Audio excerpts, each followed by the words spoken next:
Hello everybody, I'm Laura from Cherubs Chalks Interiors. I'm back again to show you how to create a completely unique piece of furniture for your home. This time I took an orange pine bureau and I gave it a really colourful oriental style flip. Here is the before. You can see that the orange pine is quite worn and dated and it's really not very desirable anymore, which is how I was able to pick it up on eBay for £10, which is a complete bargain. Nobody else wanted it, so I sure snapped it up. It's a really clean and tidy example, it just needs some love. I always start by giving it a really good clean. Even if it doesn't look dirty, it still needs a good wiping because you don't know what products have been used on it before. First up, I use White Lightning, which is a tough degreaser, and then I rinse all of that off with some plain water.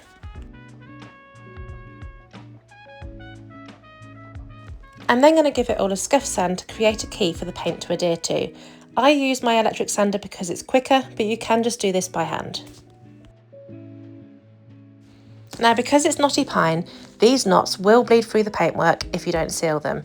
So I've got a knot sealer and I'm just going to apply this thinly to each knot. Now I'm going to create my base coat. I want some texture, so I'm going to add a texture additive. As you can see, I'm using in the navy, which is, as the name suggests, a deep dark blue. I'm adding sea spray a scoop at a time until I reach the desired consistency. As I say, I'm looking for lots of texture and it wasn't quite thick enough, so I've just added one more scoop and then it's the perfect batter consistency. Now, to make sure I get this texture I want, I'm going to apply this with a natural bristle brush, and I'm just doing it really randomly. As you can see, I'm holding the brush quite loosely and I'm just being really random with my movements. This is going to help get a lot of brush strokes and texture in that paintwork, and the sea spray will help to hold that texture as it dries. I want to create a custom colourful teal colour using two of my favourite shades. We've got antebellum blue and then we've got mermaid tail. I've mixed these two together numerous times and just a simple 50-50 mix makes the exact shade of teal that I want. I'm going to apply this in exactly the same way as I did the base coat, using really random brush strokes to create even more texture. I suggest leaving that overnight to dry as the mixture is all quite thick. And then I come back with my sander and I'm going to really give this a good distressing. I want to reveal layers of the dark blue underneath, and also I'm going to go back in some areas so that I can reveal some of the pine. I'm also going to be painting the inside. I nearly forgot to video this, but remembered at the last minute. I've opted for Endless Shore in the silk paint. This is going to give us a really nice contrast and it's going to give a fresh look to the inside of the bureau. People are always shocked when I paint straight over the leather, but as long as it's nice and clean, it's absolutely fine. I've been doing this for years and I've never had an issue with adhesion with paint and transfers, stencils, decoupage paper, all sorts I've used on leather, and it always turns out beautifully and holds up really well.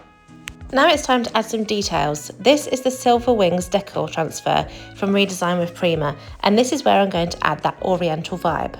You can see how beautiful those herons are, along with some floral details. And this is like a more muted white and grey transfer, which is why I added the colour to the paintwork, as the paint colour is the perfect contrast to help that transfer stand out.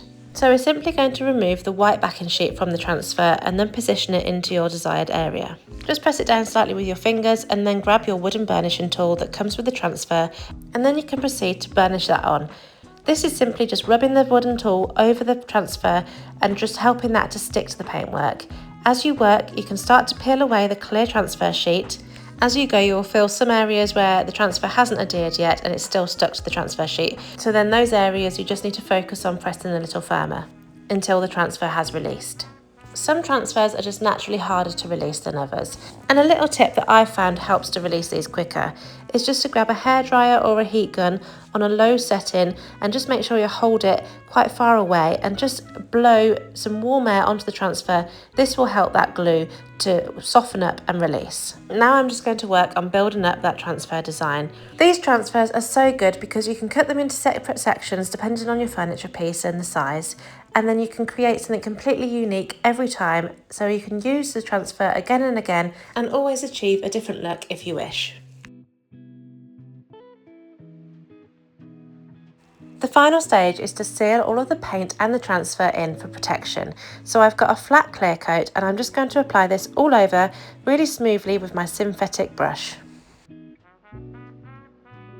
Here's your reminder of how this one started out. Here is the outside and then I'll show you the inside too. Here is the final reveal of that colourful Oriental vibe. I'm so in love with how it turned out, I don't think it could have been any better. You can see how great those elegant florals and herons look against that colourful teal.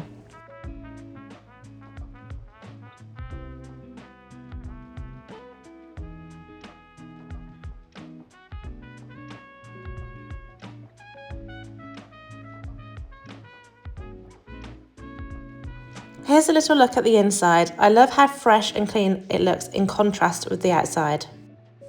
As always, it was great to have you here today, so thank you very much for joining us. If you'd like to see more of our work, you can find us on all of the social media platforms at Cherubs Chalks Interiors. Make sure you subscribe, leave a comment and turn on your post notifications to be notified when we next post. See you next time!